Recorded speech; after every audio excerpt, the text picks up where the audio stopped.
Salut tout le monde. Trevor à l'appareil et parlons de l'Afrique. Mais pas des histoires habituelles que vous entendez, d'accord? C'est différent, c'est énorme. On parle de 3 pays, le Niger, le Mali, le Burkina Faso, qui unissent leurs forces pour créer quelque chose de révolutionnaire. Ils appellent cela l'Alliance du Sahel, et croyez-moi, ce n'est pas une œuvre de charité.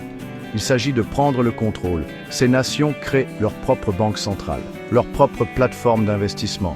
Pourquoi? Parce qu'ils en ont assez de jouer selon les règles de l'Occident, ils en ont assez d'un système truqué contre eux. Pendant trop longtemps, l'Afrique a été traitée comme un gigantesque distributeur automatique de billets pour le reste du monde. Les puissances occidentales ont détenu les clés du système financier, dictant les conditions et contrôlant les flux monétaires. Mais l'Alliance du Sahel dit « Non merci, ça ira ». Il s'agit pour les nations africaines de prendre leur destin en main. Il était temps, n'est-ce pas? Maintenant, je sais ce que vous pensez. Trevor, tu parles beaucoup. Mais est-ce que ça peut vraiment marcher? Et c'est une question légitime. Parce que soyons réalistes, c'est un territoire inconnu. Mais voilà le truc, mes amis, l'ancien système, il n'a pas fonctionné non plus. Du moins, pas pour les peuples d'Afrique. Nous parlons d'un continent doté de ressources naturelles inimaginables. On parle de milliers de milliards de dollars d'or, de diamants, de pétrole, etc. Pourtant, curieusement, des millions de personnes en Afrique sont coincées dans la pauvreté.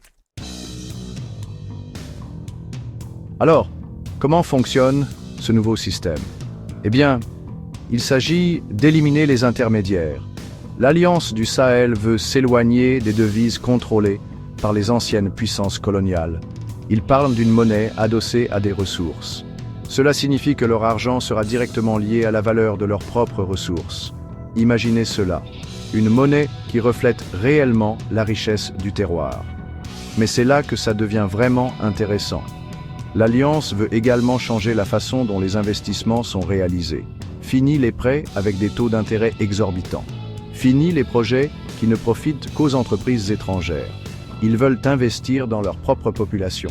Pensez-y, soutenir les agriculteurs locaux, développer les industries locales, créer des emplois pour leurs propres citoyens. Maintenant, parlons de l'éléphant dans la pièce, l'Occident. Pensez-vous qu'ils vont rester les bras croisés et regarder cela se produire? Allons donc! Ils sont probablement en train d'écrire des lettres de protestation en ce moment même. Ils pourraient de même essayer de saboter toute l'affaire. On a déjà tout vu, n'est-ce pas? Mais voilà le truc avec le changement. Il est inévitable. Et quand les gens en ont assez d'être exploités, ils trouvent un moyen de se libérer. Soyons réalistes un instant. Nous parlons d'une région où les agriculteurs ont du mal à joindre les deux bouts. Ils sont obligés de contracter des prêts avec des taux d'intérêt si élevés que même un usurier en rougirait. Et en plus de cela, les prix de leurs récoltes, décidés par des types en costume à des milliers de kilomètres de là, c'est un jeu truqué, mes amis. Mais l'Alliance du Sahel veut renverser la situation. Ils comprennent que la vraie richesse vient de la base. En investissant dans leur propre population, ils peuvent libérer le véritable potentiel de leur nation.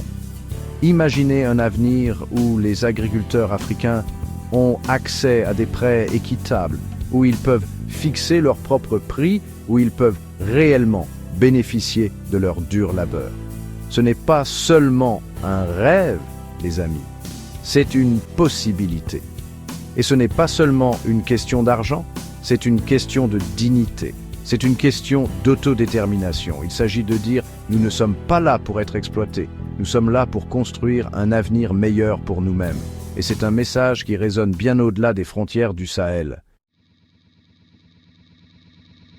Alors, que se passe-t-il ensuite? C'est la question à $1 million, n'est-ce pas?